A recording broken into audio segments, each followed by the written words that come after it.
Hi! Hello! Welcome back to my channel Manvi's chit chat. బాగున్నారా అండి? నేనైతే చాలా బాగున్నాను. అయితే ఈ వీడియోలో ఏంటంటే దుప్పట్టా అండ్ బ్లౌజ్ పీస్‌తో అమ్మవారికి డెకరేషన్ చేద్దాం అనుకుంటున్నాననమాట. దుప్పట్టా నేను నార్సింగ్‌లో తీసుకున్నాను.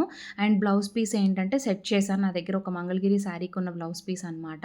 నేను ఆల్రెడీ ప్రీవియస్ వీడియోస్‌లో చెప్పున్నాను కదండీ! నాకు శారీ డ్రేప్ చేసి కట్టడం ఎందుకో అంత నాకు వస్తదో రాదో అన్న భయంతో నేను కట్టలేకపోతున్నాను. కానీ 5, 6 ఇయర్స్ నుంచి మాత్రం నేను blouse or dupatta plus blouse ఏదో ఒక రకంగా అయితే అమ్మవారిని ఏర్పాటు చేసుకుంటున్నానండి. అయితే కొంతమంది ఈ మధ్య కమెంట్ చేస్తున్నారు వీడియోస్ కోసమని, లేదంటే ఏదో పిచ్చిగా, వెర్రిగా, నలుగురిలో ఆర్భాటంగా, అంగుగా చేసుకోవడం కోసం ఇవన్నీ చేస్తున్నారు. ఇలాంటివేమీ ఇంతకుముందు లేవు. ఇప్పుడు కేవలం బ్లౌజే కలశమే మన ఆనవాయితీ అని చెప్పేసి చాలామంది అంటూ ఉంటారు. కానీ ఏంటంటే ఎప్పుడైనా పూజ అనేది ఎవరి పద్ధతులు వాళ్ళవండి. దేవుణ్ణి రకరకాలుగా పూజించాలని అందరూ అనుకుంటారు. అందరూ ఒకటే పద్ధతిలో ఉండరు గదా! అలానే వాళ్ళు పూజించే విధానం గూడా ఒకటే పద్ధతిలో ఉండదు. ఎవరికి నచ్చినట్టు వాళ్ళు ఎక్కువ దేవుణ్ణి స్మరించడంలో కొంతమంది తృప్తి చెందుతారు. ఎక్కువ దేవుణ్ణి అలంకరించడంలో కొంతమంది తృప్తి చెందుతారు. ఎక్కువ నైవేద్యాలు పెట్టి దేవుడికి ఆ నైవేద్యాలతో కొంతమంది తృప్తి చెందుతారు. అలాగా రకరకాల మనుషులండి. ఏదైనా సరే, ఏం చేసినా సరే దేవుడి మీద భక్తితో చేయడం ముఖ్యం గానీ, ఇలా చేస్తున్నారు, అలా చేస్తున్నారు అనేది తప్పు కమెంట్ అని నాకనిపిస్తది.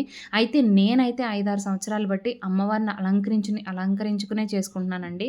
నాకు అసల ఆ రోజు నా పూజ గదిలో అమ్మవారు అలా ఏంటంటే ఎట్లా చెప్పాలి అలా కొలువై ఉన్నట్టు అనిపిస్తదనమాట. అసలు వీడియో కళ్ళు కంటిన్యూ అవుతూ ఉంటుంది. తిప్పుకోలేము మీరు అన్న చూస్తూ టైప్‌లో ఉండండి. అలంకరించుకోవాలనిపిస్తదనమాట. ఖచ్చితంగా నేను చేసుకున్న అలంకరణ నాకు ప్రతి సంవత్సరం నచ్చుద్దండి. సరే ఎవరైతే బిగినర్స్ ఉన్నారో వాళ్ళు చీర కట్టడం చేత కాదు, నేను చీరతో చేసుకోలేను, కానీ నాకు అమ్మవారిని పెట్టుకోవాలనుంది అనుకునేవాళ్ళు ఇలా చాలా సింపుల్‌గా ఒక 2 నేను చూపిస్తున్నాను కదండీ! స్టీల్‌వి ఇవి తీసుకొని మంచిగా దుప్పట్టా ఒక పెద్ద సైజ్ దుప్పట్టా గానీ, ఒక డ్రెస్ మెటీరియల్ క్లాత్ కానీ ఏదైనా తీసుకొని దానికి మ్యాచింగ్ మీకు ఏ కలర్ సూట్ అయితే అది బ్లౌజ్ పీస్ తీసుకొని పైన సెట్ చేసుకోండి ఇక్కడ చూపిస్తున్న విధంగా. సో, నేనింక వీడియోలో ఏం మాట్లాడనండి. సేమ్ ప్లీట్స్ కింద మనం డ్రేప్ చేసే శారీ ఆర్ ఆ లంగారాస్ డ్రేప్ చేస్తున్నాం గదా! అది దానికి మంచి కాంబినేషన్ కలర్ బ్లౌజ్ తీసుకొని దానికి కూడా సేమ్ అట్లానే ప్లీట్స్ పెట్టుకొని